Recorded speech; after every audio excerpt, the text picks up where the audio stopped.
嘉欣啊，你睇下今日個天好灰暗啊！係啊，天陰陰咁，好似呢感覺就嚟要落雨啦。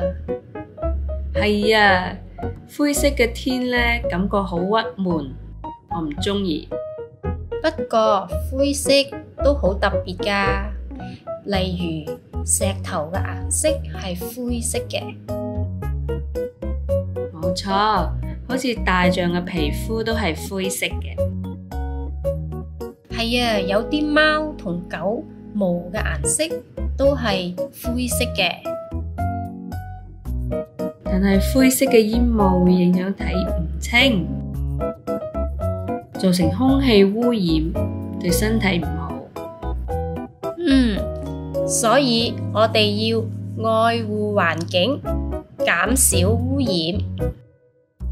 冇錯，咁樣天空就會變返藍色啦。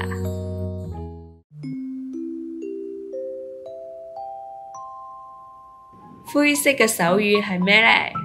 灰色，灰色。下星期一手語見，拜拜。